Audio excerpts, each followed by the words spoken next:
বাংলাদেশ চলচ্চিত্র শিল্পী সমিতির আয়োজনে হয়ে গেল শিল্পীদের মিলন মেলা। মাহে রমজানে সবাই মিলিত হয়েছিলেন একসাথে ইফতার করতে।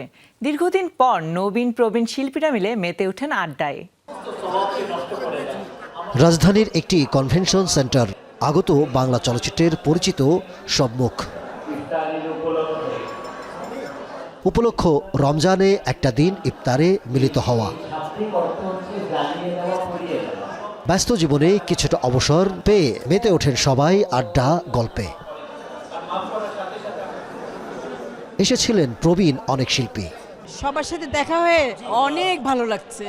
মনে হয় আমার আপন মানুষগুলো সব পেয়েছে অনেক দিন পর, অনেক কয়েক বছর পর।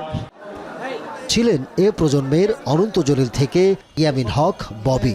পিকনিক করতে চেয়েছিল সবাই, তখন আমি তায়েব ভাইকে এবং মিশা ভাইকে বলেছিলাম আসলে এখন পিকনিক এর থেকে ভালো হবে আমরা যদি সবাই মিলে ইফতার করি, তাহলে আমাদের জন্য বেশি ভালো হবে এই পিকনিক করার থেকে। অনেকের সাথে দেখা হলো, একটা স্পেশাল ডে। আসলে রোজা রেখে সবার সঙ্গে একসাথে ইফতারি করার আনন্দটাই আলাদা, তাও নিজেদের সব মানুষ একসঙ্গে। দেখা মেলে ইমন নীরব সহ আরও অনেকের। ইফতার করলাম, সবার মধ্যে অনেক আনন্দ ছিল, সবার সাথে সবার দেখা হয়েছে। শিল্পীদের এরকম গেট টুগেদার, সেটা যদি ইফতারের মতো একটা আয়োজন দিয়ে হয় ডেফিনেটলি ভালো হয়। নবীন প্রবীণ সবাই মিলে মিলন মেলার মতোই হয়ে গেছে। ছোট বড় সবাই আমরা এক হতে পারি, এটি আমাদের কাছে সবচেয়ে বড়। গণমাধ্যমে শিল্পীদের এই মিলন মেলার পিছনের গল্প জানান বাংলাদেশ চলচ্চিত্র শিল্পী সমিতির সভাপতি মিশা সওদাগর।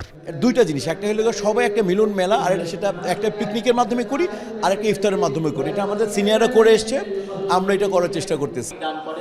দীর্ঘদিন পর নবীন প্রবীণের দেখা হওয়ায় যেন প্রাণ ফিরে পান শিল্পীরা।